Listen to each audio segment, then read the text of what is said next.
My worldview is that of a documentarian, that you shouldn't involve yourself in anything. You should just report on it. And for your next assignment, you got sent to witness the dog kicking regime that has now taken place. My worldview is that everything that's new tends to be bad. And you're in ground. Well, no, that would help. You're in reverse Groundhog's Day, where it's a new day every day. All right. Want to get started? Yeah.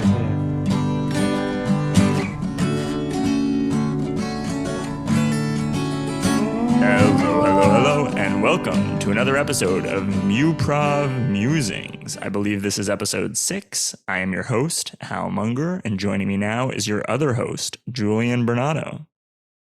Hey, everybody. Welcome back to Muprov Musings. Today, we have a very, very fun topic that we're going to be talking about. This is a very important part of the hero's journey. It makes up the hero of the hero's journey. So we're going to be talking about worldview and want, and how you can play characters that have these things, why it's important for your characters to have these things, and at a baseline, what these things even are. And we're going to be contrasting that with the first stage of the hero's journey, which is the ordinary world. So you're going to get the themes of worldview and the themes of world. Yes.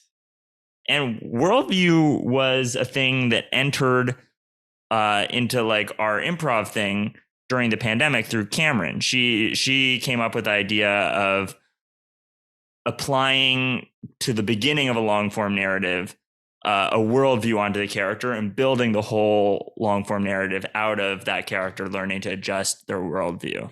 And that turned out to be like the sort of baseline of, I feel like, most of the improv that happened for the next 2 or 3 years. So that definitely, Cameron kind of came up with the biggest innovation of the pandemic period. And it's only continued to grow through all the different formats. Yeah, but you're gobbling on about this whole worldview concept, and I don't even know what it means. You don't even know what it means? All right. And, the people you're practicing with might not know what it means either. So first thing that you're going to kind of do is explain it to them and get people practicing sort of applying it. So if you've done long form improv, you've probably been told to establish a want at the beginning of your show. A character want. Usually it's like, I want to go on an adventure, or I want to be calm at home. And that's fine if that's what you want to do. Maybe your character has a want, but your character might be better served by a worldview. I'm beating around the bush. Yeah.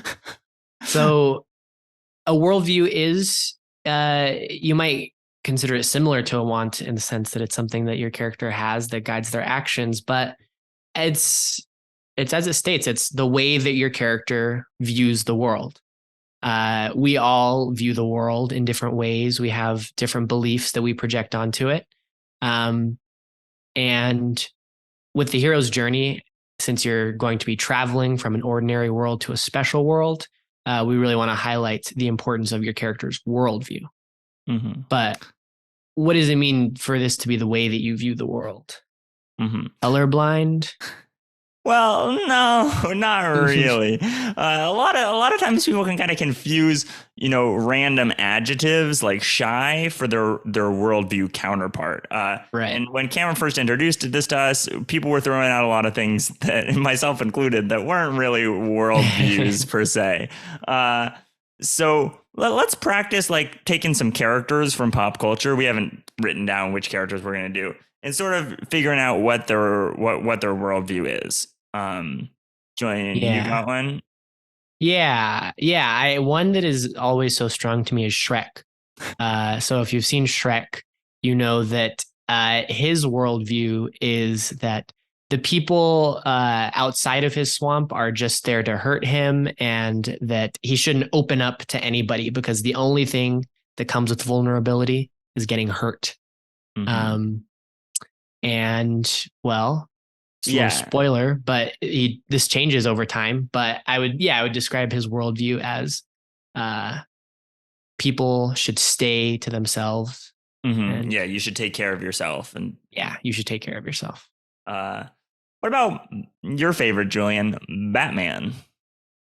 Oh, Batman. I guess Batman's worldview would be that criminals need to have fear invoked in them. That's kind of his main reason for why he does the things the way that he does them. He has strong ideals about justice, but yeah, most strikingly, the only way to change someone who does bad is to make them fear doing that thing. And also that if there's bad going around you, you should take it upon yourself to go fix that wrong, and that it's the individuals. Yeah. And let's contrast these a little bit with Shrek and Batman's wants, right? Mm-hmm. Shrek wants to be alone, right, and he wants to chill out in his swamp, and that's kind of different from him thinking that everyone should be self-sufficient and responsible and right. Yeah, it's related in some sense. Like due to your worldview, like your want will make sense. But if we can talk about how it changes over time, Shrek's worldview changes, and he feels less like people should stick to their own, and you should only take care of yourself. And as a result, his want changes. But it's not exactly one-to-one there. Mm-hmm. Well, one of the things that kind of stands out to me is a lot of times you instantly get a want from having a worldview, but the difference is that the worldview person kind of assumes that other people should want the same thing, and sort of has trouble dealing with other people who have differing worldviews. Right. Let's just fire off some more worldviews so that people understand what we mean by worldview. Yeah, and in your practice, you might throw around like a little ball where you just throw out things that are worldviews. If someone says something that's not a worldview, like this character is just super hot, you can be like, hey, that's not really a worldview. That's an adjective. Yeah, and let's work together to rephrase it as a worldview. Yeah, this character believes that beauty is the most important quality that someone can have. Right. Although they might not be hot, they might just have that worldview. Yeah. All right, let's ball. Yeah. Worldview someone might have is money is the most important thing. Money is the most important thing. That you should always be really loyal, and that you should always stay loyal to the people who are your friends. You should always be really loyal and stay loyal to the people who are your friends. You should do all you can for others, even at risk of yourself. You should do all you can for others, even at risk of yourself. The environment comes before anything else. The environment comes before anything else. If I was in charge, then things would be different. If I was in charge, then things would be different. And is that a like or like I should be in charge? I mean, I think both of those get the thing across, but that the world is only the way it is because people who are incompetent are in charge is maybe a more indirect way of putting it. I'm down with that. The world is a bad place that will do bad things to you. The world is a bad place that will do bad things to you. And of course, the world is a good place, and good comes to those who deserve it. The world is a good place, and good comes to those who deserve it. The faster you are, the better you are. The faster you are, the better you are, of course. And the more well-dressed you are, the more deserving you are of respect. Awesome. Does that the more well-dressed you are, the more deserving you are of respect? I'm going to eat that. I feel like that kind of, hopefully you guys are starting to get a sense of how to kind of make something into a worldview. You can take one quality, one thing that you value a lot, and apply it to like, this is the most important thing. Or yeah. Yeah, worldview, I think, can be stated as a belief about the world. And so if you value something very heavily, that might be your just very strong belief. Mm-hmm. Attributes to your worldview. And one thing that kind of comes out of this whole worldview stuff is that you can kind of build a world around your protagonist's worldview. Right. But before we get into that, let's talk about flaws. Why would you want your protagonist to have a flaw, Julian? Well, you might be thinking about the hero's journey like it's just this hero tromping around and the journey is just the things that happen. But the hero's journey, I think pretty vitally involves the hero growing and becoming a hero. So typically in these stories, the hero will have some flaw at the beginning that makes it such that they can't really be a hero yet. They haven't mastered everything about themselves, or they can truly be the hero they need to be. And one neat thing about a worldview is it kind of gives you a flaw for free, even if it sounds like something really good. If you are a little too tied down to one specific worldview and inflexible, you'll sort of naturally have a flaw that comes out of it. So let's try tossing back and forth. One person's going to toss a worldview, and then the other person is going to say what maybe the flaw is with this character. And let's start out with that the world is a good place and good things happen to those who deserve it. What could that character's flaw be? That character could be very naive and help out people who are going to hurt them. I'll throw to you. Everything in the world is the problem of the older generations. It's all their fault. Yeah, so that person's flaw might be that they don't take any accountability onto themselves and that they don't take actions to change things because they view it as not their fault. What about this person believes that everything should be in order and that there's a natural place for everything and that the world works better when it's organized? Well, their flaw is that they will also probably be inflexible. And if they run into some person or situation that doesn't fit into the existing society, they're going to be thrown. I will throw to you that if you are not cheating, you're not trying. Yeah, this person's flaw might be like a moral thing where they might cheat a lot, and that might, have a detrimental effect on their relationships with the people around them. This person believes that you should always work to help the people around you and do everything that you possibly can to help other people. Well, their flaw might be that they interact with a lot of people who manipulate them and take advantage of their kindness without giving anything in return. And I'll throw to you, this person believes that peace is necessary at all costs. This person might be unwilling to go into battle, even if it's absolutely necessary to save the kingdom from the great destroyer. All right, I'll eat that ball. Yeah, you're getting a sense of why this might be really helpful. Because if you have a character that's unflawed, like you can do the whole Beowulf thing where you just beat up a bunch of monsters, but the audience won't really care about you. So right away, by hitting on a worldview kind of strongly at the beginning of the show, you for free get both a thing that your character probably wants and a flaw that they can learn to overcome during the show, and probably some sort of strength that can kind of be the thing that powers them up. So that's some pretty awesome, efficient content that you get from establishing a worldview in the first scene.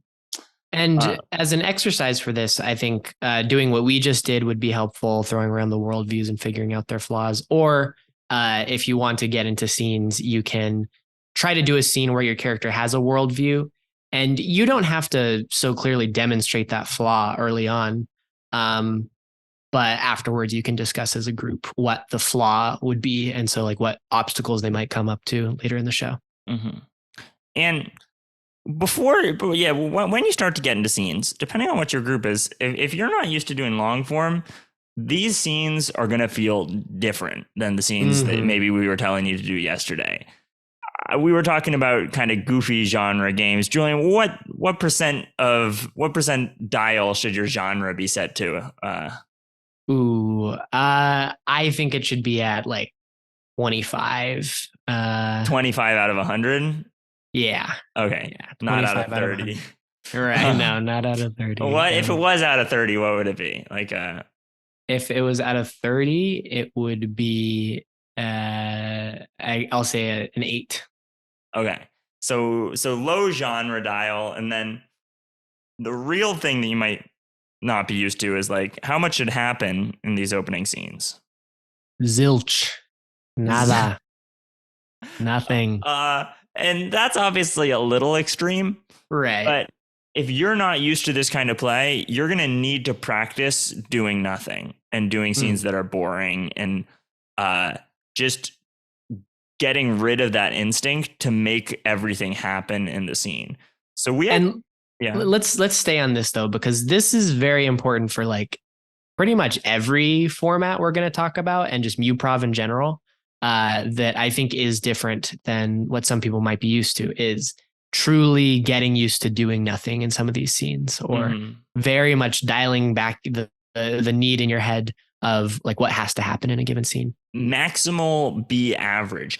And that also includes of like when I see people who are just starting out doing improv, the big thing that they do is like they want to do actions all the time. They're like, oh my God, let's get in the car and go to the store. Now we're in the store. Let's like dance in the store. And they kind of perpetually screw themselves by doing these sort of jumping from action to action. They're always needing another action. The action ends.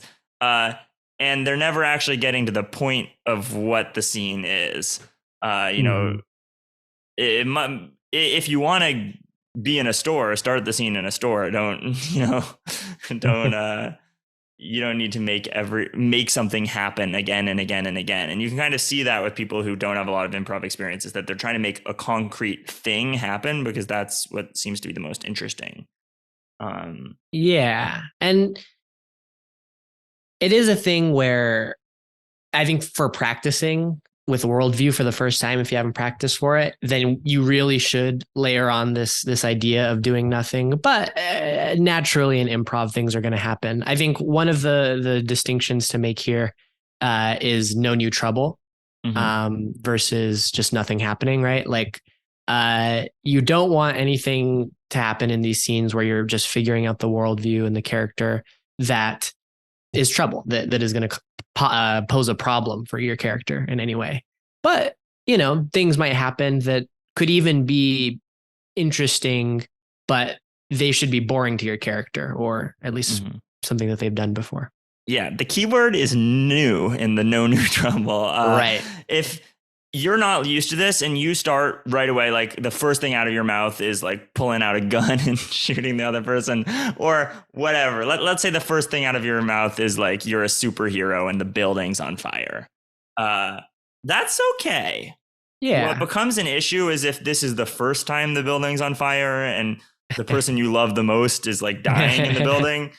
But if you're an everyday superhero who's kind of bored and regularly stops buildings from being fire, or who's kind of clumsy, or let's say you're someone who's careless and you're all about having fun saving stuff, and then you accidentally I guess you don't want to do that, but in this scene it's demonstrated that you're careless, and maybe in a future scene someone will get hurt by it. But the point of the scene is that you're careless, or the point of it is that you're organized. And that we see that through the way in which you fight this ordinary fire. Yeah.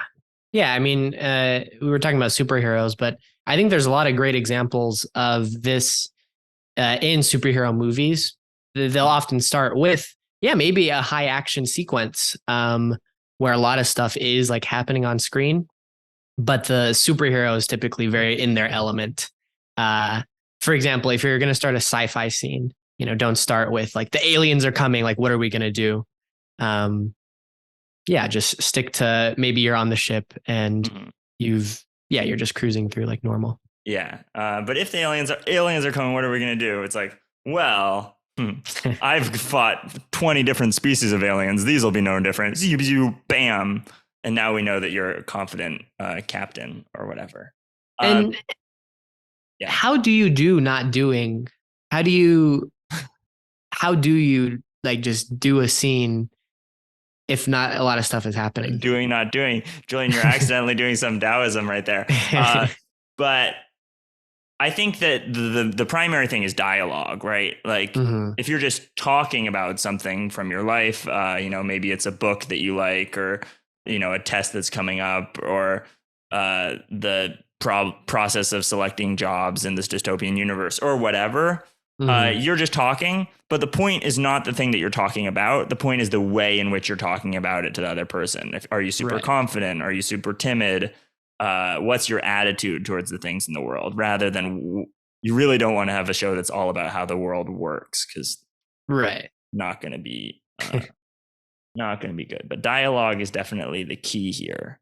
Although when we first started out here as Journey, before you even allowed us to do scenes that were at all interesting, were like, no, this has got to be mega boring. Like, you're just counting like books in a bookshelf, or just a transaction, which normally is like, things that you're not supposed to do.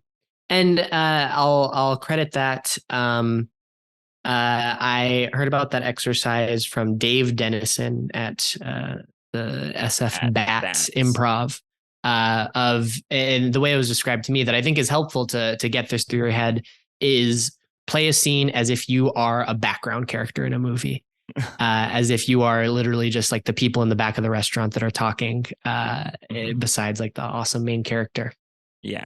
Because a lot of what you're trying to do is unlearn your bad impulses. Like, before you can try to learn your good ones, if you're acting on your impulses that are, or this actually fits into the whole worldview thing. You have a set of experiences that are really great for the world that you're used to operating in. So if you want to switch to operating in a different world, you're going to need to learn a new set of values and experiences to operate in this new world. And that's kind of one of the first things that you can do, is sort of unlearning some of the strong opinions that you previously had held, and the instincts that had previously served you.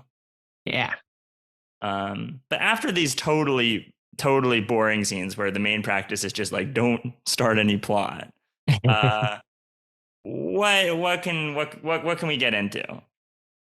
Well, first off, after the scenes where you do nothing, or like while you're in the scene stack of doing it, I would challenge you guys to like even try harder. Like if something happens in the last scene, try to have even one less thing happen. But after you're done with that, then we should start trying some scenes where the character is going to, you're going to learn something about the protagonist that you are working with. And this can be very, very low level, about just learning any trait about them. We don't necessarily have to layer in worldview stuff yet, because this is going to be a scene stack where you'll get that in eventually. But yeah, just learn something about your character. Maybe they're clumsy. Maybe they care a lot about their children, something like this. And this is also, I think, a good moment to mention side coaching. Ideally, one of the people in your group is a director or a coach who has the power during scenes to pause them and give feedback, or to give sort of feedback after the scenes. If 20 people are doing that, that can get out of hand. And generally, it's pretty disorienting mid-scene to get stopped and told to do something different. It can feel frustrating. So you want to be kind of careful about how you're jumping in and doing that. And if you can, kind of do it in a positive way. One thing that I usually do is like, oh, wait, okay, pause for a second. And then like, maybe we could try, and like really phrasing it as like, not this is the right thing, you're doing something wrong. But instead being like, are you willing to try doing this thing that'll kind of get you out of your comfort zone?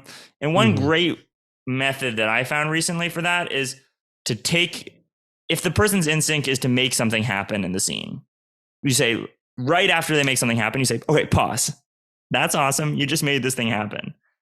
You probably have an instinct to engage with the consequences of that thing. So like, oh, if I just, if a giant hole just opened up in the ceiling, does that mean that and water's pouring down, does that mean that we have to go fix it or whatever? And rather than trying to engage with the consequences of that thing, think, what does this mean about your character? How is it your character reacting to this? And what does that mean? And then try to think of another thing that's unrelated to the water pouring down that could also demonstrate. So like if your character is someone who is like really, really grumpy and thinks the world's a bad place and the water starts pouring down, if their reaction is just like, oh, see, the world's a terrible place, your partners can then start doing other things like, maybe a car crashes into the wall. That's probably too much, but you know what I mean? And your character's like, oh, see, I got to, file another paper saying that the car crashed into our building again. And these things, the show is not going to be about cars. It's not going to be about rain. It's going to be about the fact that your character is grumpy. Yeah. And within this scene stack, we didn't write this down, but I think this is maybe a good intermediary while you're still figuring out how to come up with worldviews on the fly. You as a director, if you're listening, can write down different worldviews. You can literally use the ones that we mentioned here. And sometimes we like to do scenes where we will tell one improviser something. So maybe show them like, hey, this is your worldview. And they get the worldview like, oh, money is the most important thing. And it's not necessarily a guessing game, but the other people in the room will probably not know. And then you just do a scene and the person tries to embody that worldview. But the thing about other people not knowing is good because then they can guess and you get like an honest answer of like whether it came through. And then based on that, you guys can modulate how obvious you're being if you want to tone it back or figure out different ways to try to convey your worldview. And also, this is Muprov. So one of the things that's central is this idea of sort of supporting. So maybe rather than having your goal of going to the scene, I want to have a really strong worldview. Yeah. You can try, I'm going to try to endow my partner with a really strong worldview. And that's honestly easier. You can be like, oh, Larry, you're so pessimistic, or whatever. Right. And you can do the same exercise Julian just said, where you whisper to the other person and they try to endow, and whoever is going to be the protagonist tries to pick up on it and then act in the way that is increasingly like the worldview. Because to be honest, we're usually not being so hard on our sleeve about our own worldviews. And so it is a super powerful tool to have some other character in the scene endow it. That's something that you guys should talk about as a troupe, just to figure out like, where you're at with that. But if you're trying to do the Muprov, like we're teaching, then high support.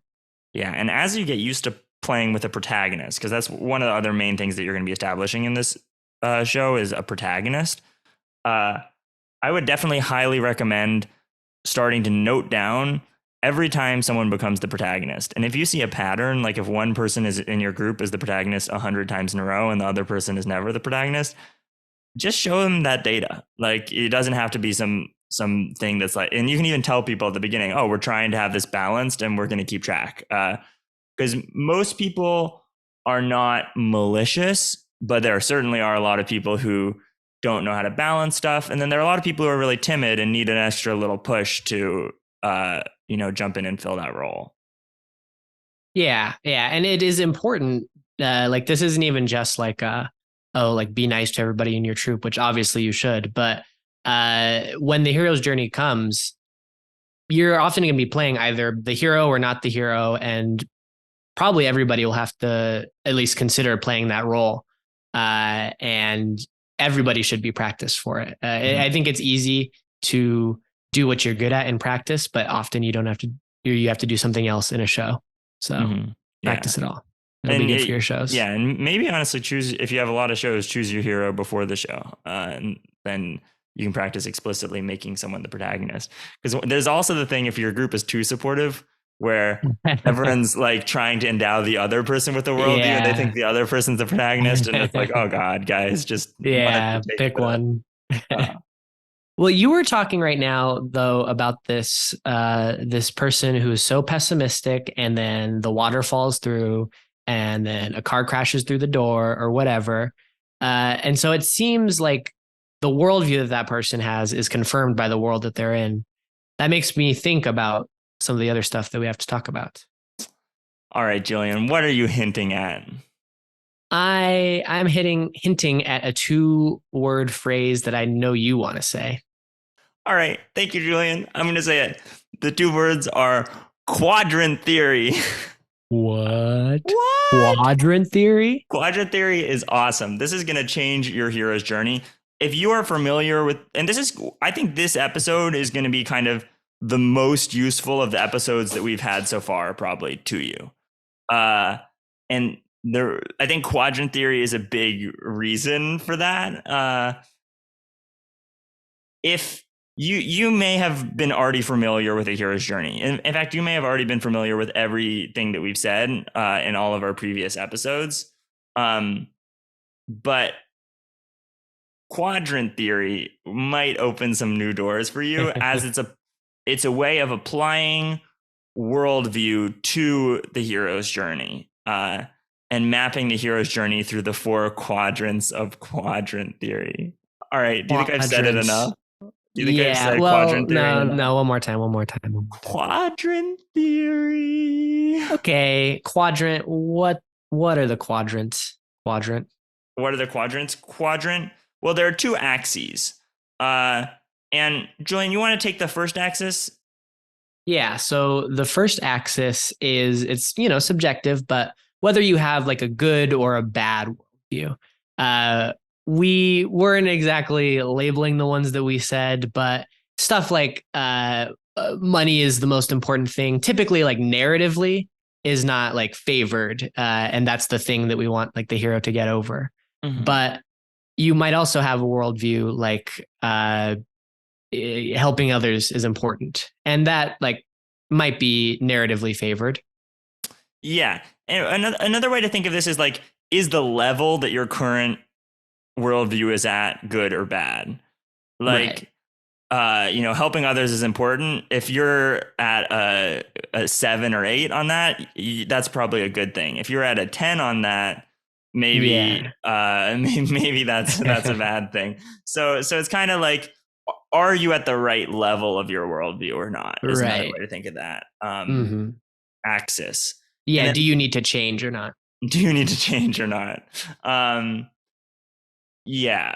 But almost everyone is going to need to change, but it's like, how much do you need to change? And then the other axis on the quad that form the 4 quadrants is your world good for your worldview? Does the world, do you thrive in the environment that you're currently in, or do you not thrive in the environment that you're currently in?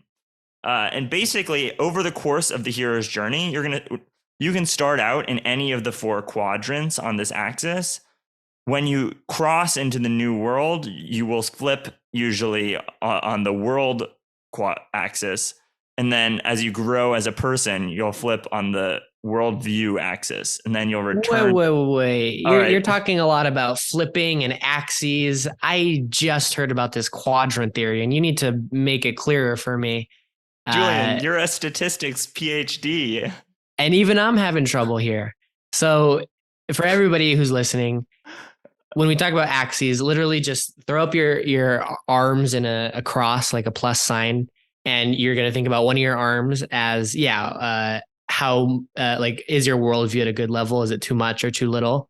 And then the other arm is whether the world like supports your worldview. And when we talk about the 4 quadrants, we're talking about the 4 regions that are created by this plus sign.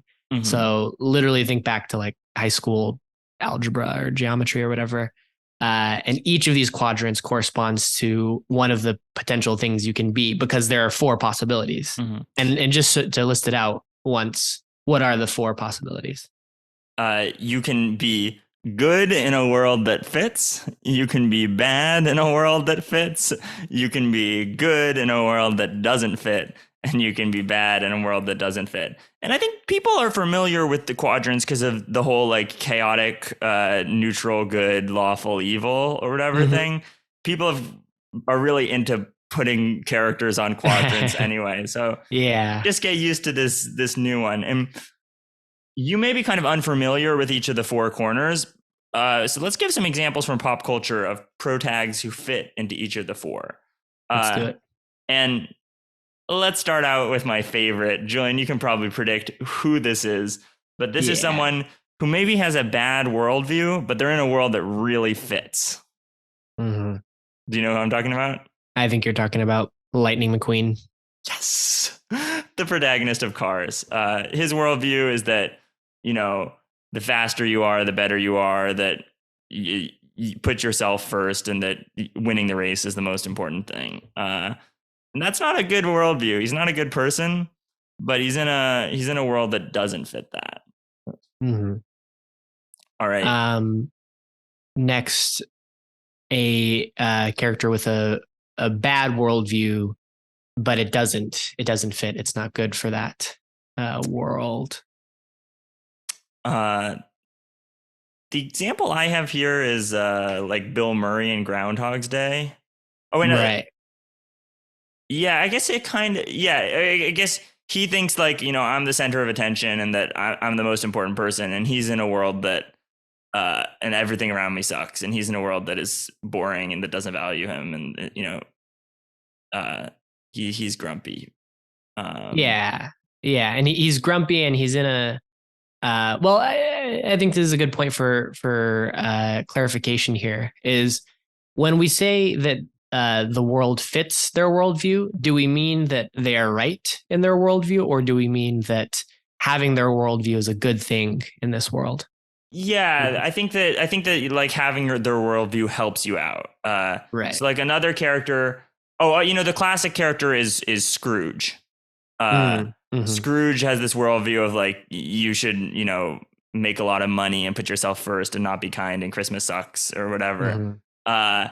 And he is in a world where he's totally served by that, and he has servants, and he gets to have his big Christmas, and there are no ghosts coming to haunt him yet. And like, he can slam the door on orphans and stuff like that. So he's in his the world is set up to fit for him.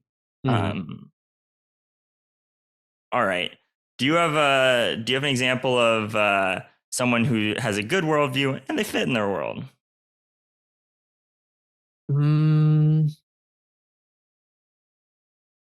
Think through. I'm not coming up with one immediately. I can spot you one, and you can talk about it if you want. Yeah, spot me one. Frodo, or Bilbo, or like, you know, hobbits in general. Yeah. I can try to talk about this. I haven't read or seen Lord of the Rings, but we talked a little bit. All right, I'll hit you with one that's even more Julian. Emmett. Lego movie. Oh yeah. So yeah, Emmett from the Lego movie. He is very with the conformity of their society, and he thinks that everything is indeed awesome and cool when you're part of a team. And yeah, he is like happy in that world, and it serves him, and he's exactly the type of person that the world is built for. Yeah, Emmett's on his awesome thing. And then finally, someone who kind of has a good worldview, or this is kind of the weakest on the worldview end of the quadrant, but like someone who's got a good worldview and doesn't fit. And this is your classic, like, you know, your Harry Potter, your Dorothy from the Wizard of Oz, your Katniss in the Hunger Games. Like it's almost not even worldview. It's just like you're in a world that's already kind of evil or bad and gray, and you're going to get teleported through some Narnia portal or Secrets of Droon or any number of things. You're about to get to go to Magic Land from boring, you know, place that you're unhappy in.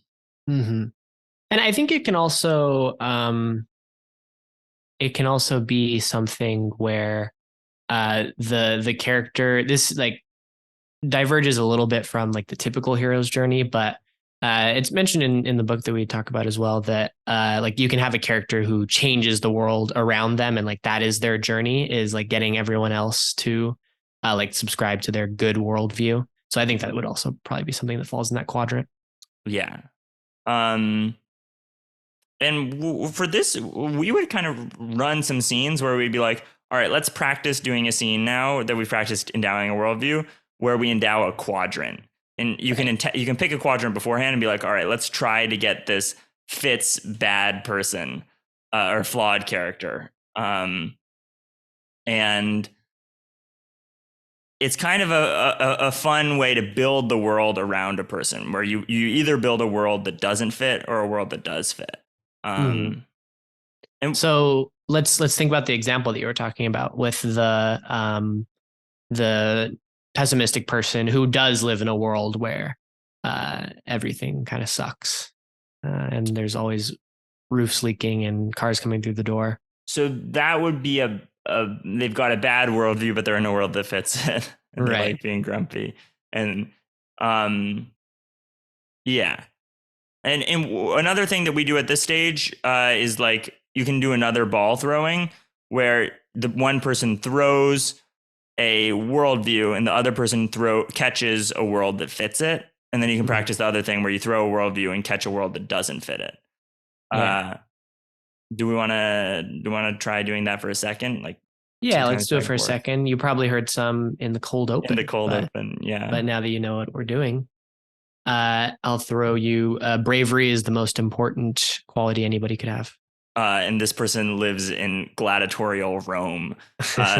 This person's worldview is that the world is a really scary place and you should keep to yourself. And this person lives in a very dangerous world where things go wrong all the time. Are we doing not fit or fit? We're doing not fit. Oh, we're doing not fit? Or wait.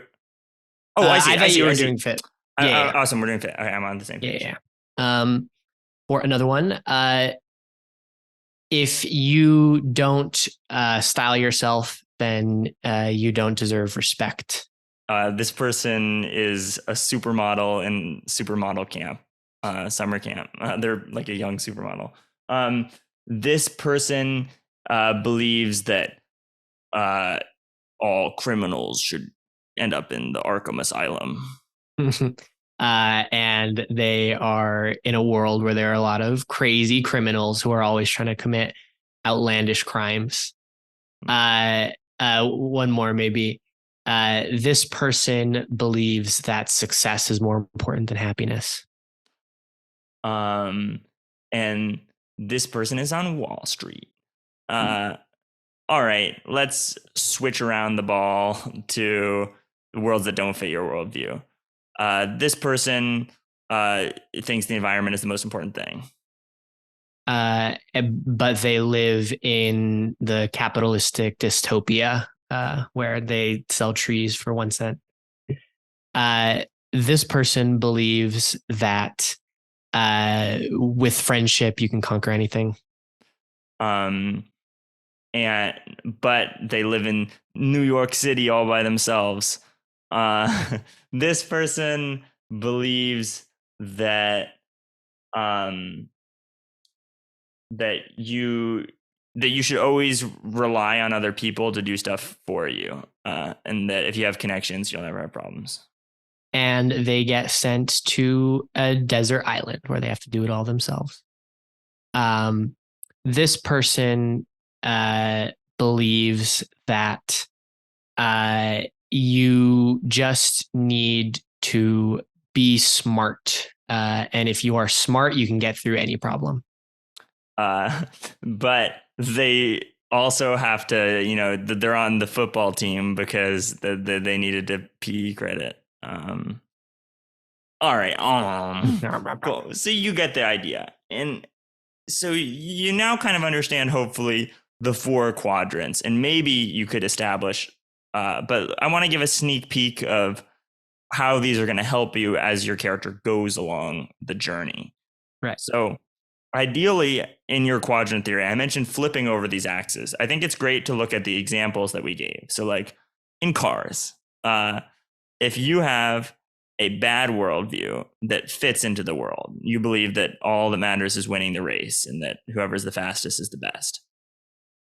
What's going to happen to that character is that their hero's journey is going to take them to a world that doesn't fit their worldview, i.e. Radiator Springs.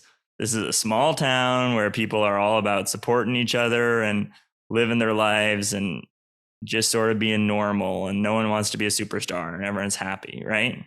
And suddenly this doesn't fit. You're having to tar the street. You're super unhappy. You're grumpy, grumpy Lightning McQueen. So that's the first axis cross. And is that where the journey ends, Julian? No. I don't think he stays grumpy in Radiator Springs for the rest of his life. So, He in Radiator Springs, or your hero, after they cross into a place that's not favorable for their worldview, will probably have their worldview changed by being in this place, by meeting people there. And so then that's another axis cross where they now have the worldview that they should have. They don't need to move it anymore. Yeah. And then finally, they're probably going to return back to their original world. Oftentimes, for these types of, if you're in a hero that starts out in a place that fits, usually you're going to be forced to leave the place that fits because you're happy there. And your main want over the course of your journey is often going to be to get back to the place that fits. And one of the great things about Hero's Journey is that you usually eventually get your want, or you get the option of getting your want, but you now have a new want by the time that comes around. So Lightning McQueen returns back home to this world that fits, but Lightning McQueen has changed and realized that rather than trying to win the race, it's more important for him to help the other cars in the race not crash. And the worldview has changed. In that case, Lightning actually decides to go back and live in Radiator Springs. So crazy. You wanna flip through? Would you rather do Scrooge or Bill Murray? I'll do Bill Murray. Cool. So Phil Connors is his name in the movie Groundhog Day. And he is starting with a bad worldview in a place where, I mean, in the start of the movie, he starts in, or he ends up in Punxsutawney, Philadelphia, Pennsylvania, which is this like small town, and he hates small towns. He hates, he's basically just like an asshole who doesn't like these small town people. And I guess, would you say that one, Punxsutawney is a place that isn't favorable to his worldview? Well, okay, so it depends on what this one's kind of complicated. If you view him as being a bad worldview that fits, who then has to go to a small town, then he's just another Lightning McQueen. But I guess the way I was thinking about him is that his worldview is kind of that he's the most important person, and that like he does nasty things to the people around him, and that it's okay to make fun of the people around them, you and me. And he is put into an environment. His journey is that now it's the same day every day, right? And that totally fits into the worldview of you can do bad things to people, and there are no consequences because they're okay. Yeah. So I guess at the beginning of his journey, once he enters the time loop, he is supported in his worldview because the other people literally do just reset every day, and he is the one who remembers everything that happens. But he stays in this world, and then he has a worldview shift while he's in this world that is favorable to him. And then only after that does he exit the world, time loop, and comes back to the normal world changed. And the key thing here is that usually when you enter into the world that now fits your worldview, at first your character is like super psyched about it, and he's like, oh my god, I can live the same day twice. I can have meaningless sex with all these women. I can, drive this car off a cliff. This is so fun. And then when he actually gets the thing he wants or whatever, he realizes that it's not what he wants. So a lot of times that is kind of the arc of, if you have a kind of bad character who has a want, if you give them their want in a kind of twisted way, you'll make them realize that they don't actually want that thing. And more generally, if this whole like quadrant of it all is getting to you, like the main forces at play here are just having characters with specific worldviews and either putting them in places that do or don't go along with that. So just think about a character and think about a place where it might be difficult for them to exist, or a place where it might be where they might really thrive. If those terms are helpful. And then once you get into characters who have good worldviews, quote unquote, it gets a little harder because you don't really want them to fully change, but you want them to sort of have their worldview be broadened. And that's kind of where and like you want them to, usually what it is they have to learn to do the opposite of what they're good at, and then they also, what they're good at is still useful in the end. So which one do you prefer? Which quadrant? The good person or good worldview in a place that is not good for that. Sure. So like go ahead. Do you want to do Wizard of Oz, or which one do you want? Yeah. Sure. Wizard of Oz. So, and yeah, I guess what exactly is Dorothy's worldview that starts? I don't know enough about the Wizard of Oz. Maybe that like Kansas is a bad place, or that, you know, I don't know. I haven't seen it in a while. Yeah, I think generally the thing with something like this is in some ways like the character needs to have like the good parts of them like recognized by some other reality. So I'm also thinking like Alice in Wonderland. Like Alice, I guess both of these characters like are just not having a good time in their normal lives, even though like they're, you know, portrayed pretty like empathetically at the beginning, and that their worldviews aren't necessarily bad, but they do need like some journey in order to like realize that like they were that their initial dispositions weren't like bad. Yeah, and I think this is kind of the least cool of the quadrants in terms of like character growth. Because if you're like this is more of like the good guys go defeat the bad guys or whatever. Or like, oh, actually, you know, let's do like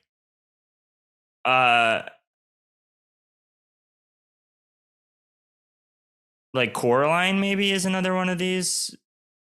I hate this quadrant. But the baseline thing is you have someone who's kind of unhappy in a world that's bad, and then they get to go to, you know, Harry Potter land, and the joy is just like, look at how fun and magical and crazy this world is. Yeah. Do you want to hit the last quadrant? Yeah, boring good person.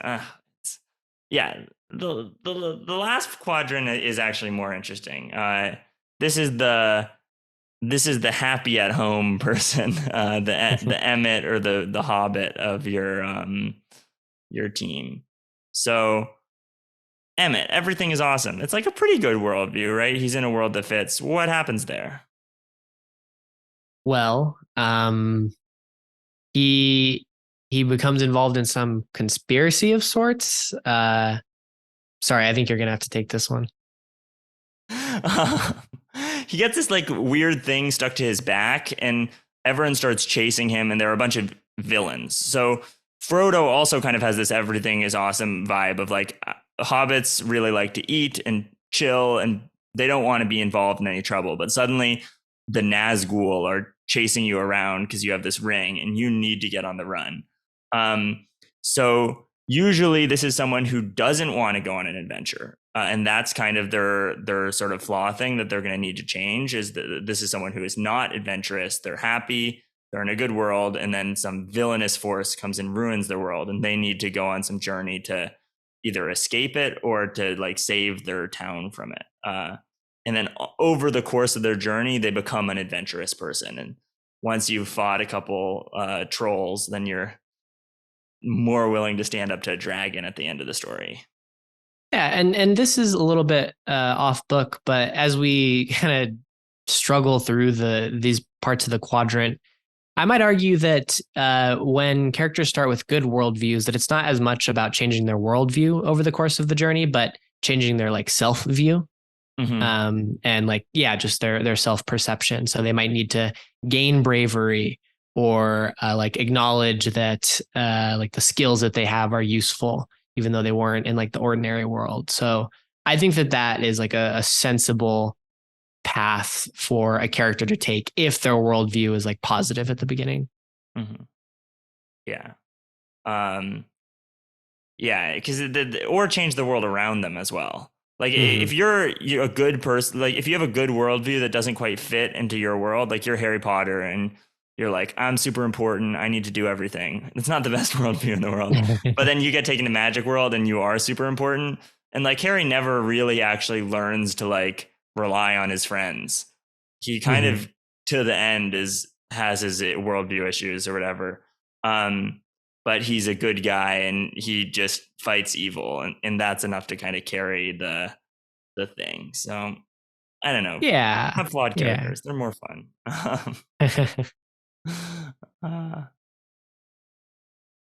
Yeah. All right. We've deep dove into quadrant theory, but backing out, how can you practice building a world around someone who has a specific worldview? I'm thinking particularly for scene 2 of the show. So like, let's say scene 1, you've established that this person has this worldview. What are you trying to see in scene 2? Let's say you've established that their worldview is things should be really orderly and that they're in a world that fits that.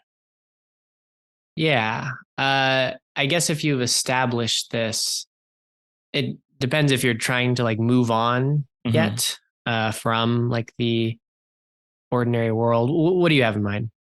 I'm thinking that you kind of just hit the nail a couple more times, where you find another part of the world that's totally different, where the same thing is going well in that world, or the same thing is going badly in a different way. And you might stack 3 of these scenes that hit this nail in different ways, where you see sort of different relationships with throwaway characters, and maybe one of them complicates it a little bit.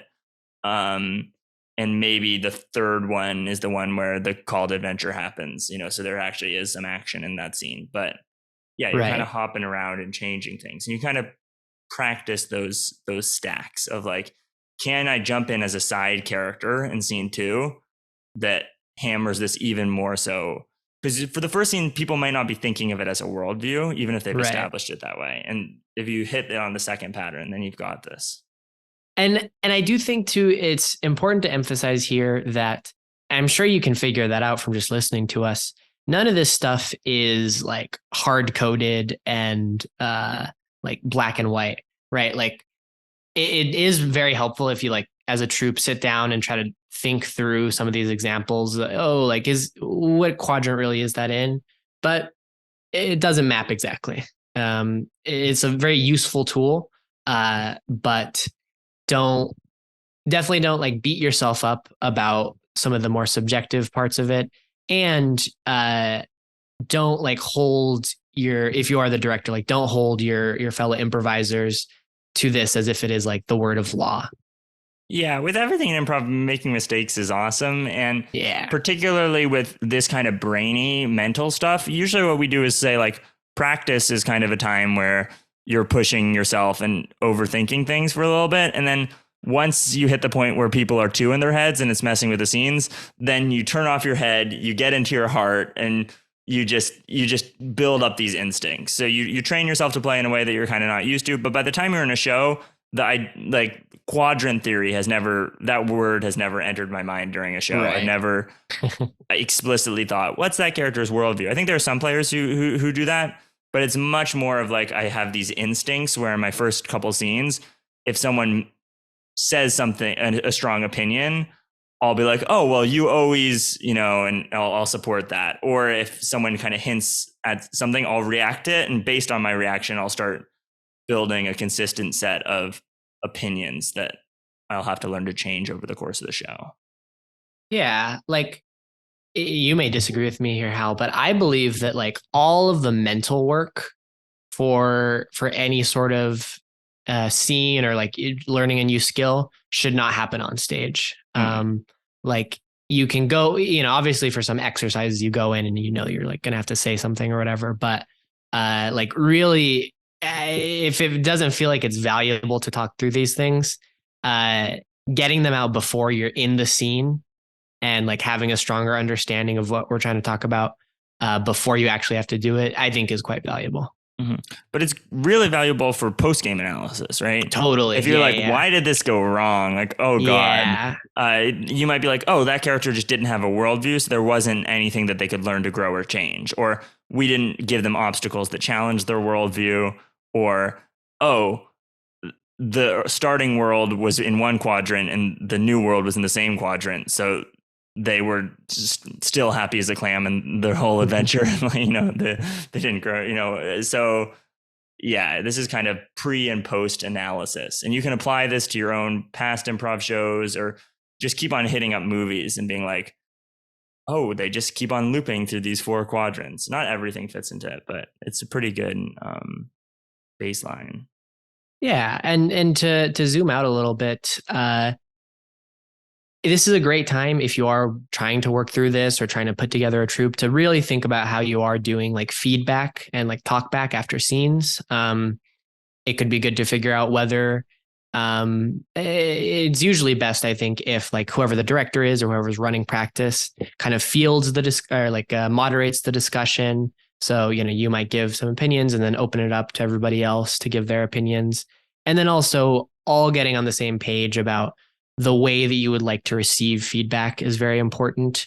We truly do believe that like all of the work in getting better happens in these moments where you're maybe tweaking and talking about it after the scene, but that's not going to happen if everybody feels a little bit too like embarrassed or weird to like say what they felt about the scene. Yeah, that was in the this is like the Cameron episode of there's a lot of innovations. She had that 3-step feedback process that we talked about in episode 2 that works pretty well in terms of getting across what needs to be got across without hurting anyone's feelings. Yeah.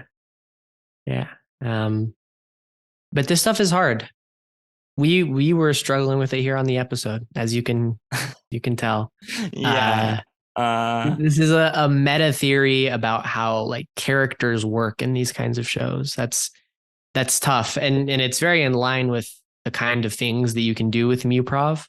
But this is probably very different than things. The flip side of what Hal said earlier, that this might be one of the more useful episodes that we've done, or more new episodes to you, means that this might take a while to digest, and you should take your time with your troupe, with yourself, and with us. You can send us messages, ask us questions. Yeah, hit us with a question of the week via email. Yeah, and when you're starting out with stuff, I hate this, but I'll say it because this is what Julian would say. Be extra obvious about it. Yeah. Like, it's okay if you come out and just say your line of like, well, you're so organized. It's like every little thing is all in a row or whatever. Or, geez, Dad, you love your money. Or yeah. Whatever the line is that's super over the top. Honey, your nose is always in a book.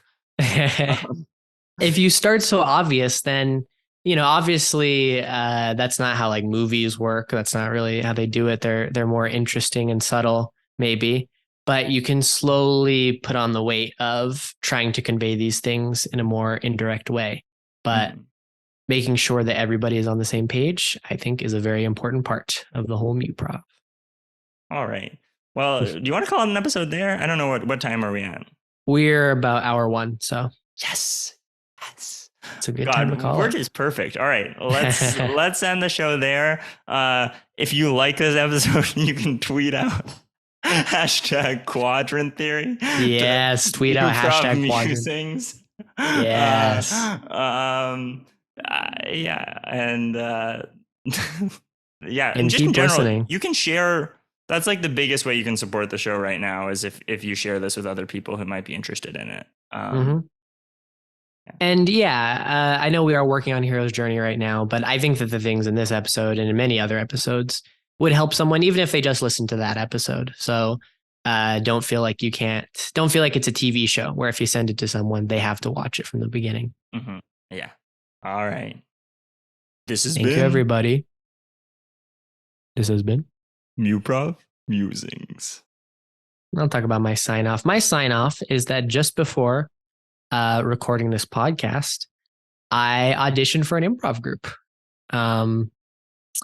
It's not a group that I really intend to join, and hopefully you're not listening to this right now. But it's one of the university improv groups that has like mostly undergrads in it. But I was just kind of interested to audition, see what their auditions are like, and keep the option open if they do seem really cool. Julian, you can't say that on the podcast. When did they tell you? I hear about callbacks tomorrow night. Would you go to callbacks? Yeah, probably. That's kind of messed up. They have so many. I mean, maybe I would have to suss it out at that point if it seems like callbacks is a real intimate thing. But they had like 80, 90 people do the basic audition at least. Oh my God. So I think it's pretty chill. Did you feel like it was just a crapshoot at that point? Then, like, how long did they see you for? Like a minute? So everybody got a one-on-one slot. And maybe 80 is high. Maybe it was like 60. But everybody got a one-on-one slot and went in for 5 minutes. And then just we did our own thing, which was, they kind of just gave us some scenarios and we had to do them. For example, like I had to play a llama, which that makes sense. It's like a skill you might need to learn. I had to explain why I committed a crime with a ceramic mug. Mm-hmm. I was glad that they had me do a more like dramatic monologue to my parents about why I'm quitting college.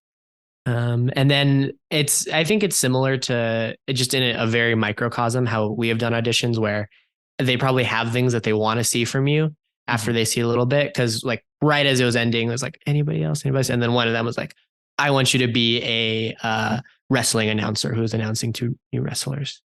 All right. Well, if the viewers are wondering how to be a llama, one of these sort of like good things to know is that you can use your hands. You can put them up sort of like little ears above your head. And you just put them there for a second and kind of bend them. And then you take them down. And that'll kind of cue to the audience that you have ears. And then whenever you find something sad, your hands go up and your ears droop. Or whenever you get excited, your hands pop back up and they go, oh. So that's a good thing to know. And then the other thing is that llamas have really big front teeth. So what you want to do is kind of pull in your mouth a little bit and just kind of get your face all scrunched up.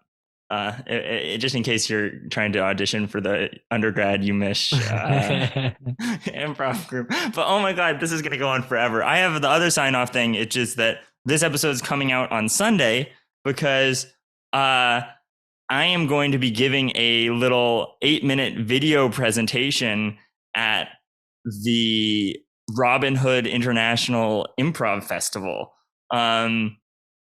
Which is crazy. I'm doing it for like academics who study improv because, I guess I was thinking about it. I was like, well, a new play was done in an academic context and I submitted it to this conference thing and they accepted it. So I am super excited. I think I'll be on a little Zoom panel and people who are writing their PhDs in improv might be like, ask me a question, but you can watch that. Awesome. There's a link if you want it. You can email Muprov Musings and we'll shoot you the link if you want that. All right. That's awesome though. That's a wrap. Have a llama good day.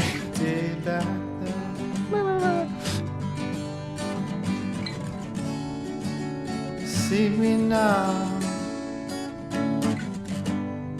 I should thought you cared. All these times they're changing.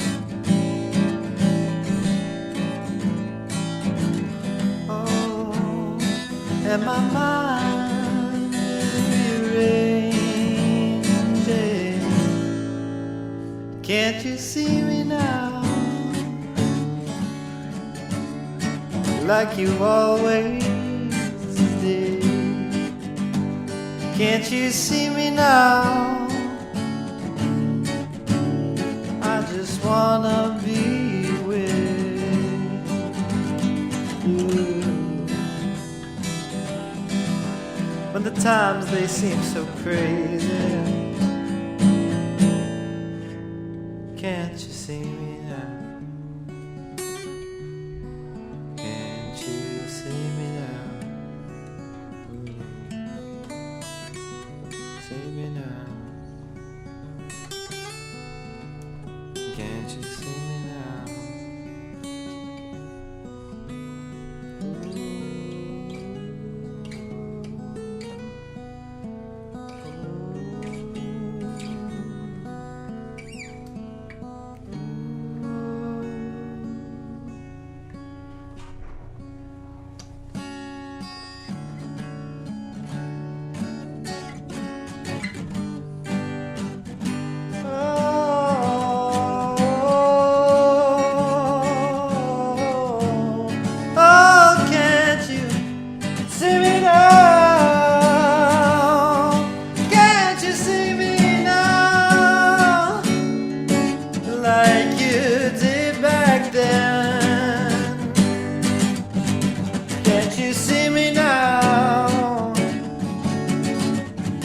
I remember way back when, oh, and times they are changing, you know, things are rearranging. Can't you see me now? Can't you see me now? Everything is changing. Can't you see me now? Can't you see me now?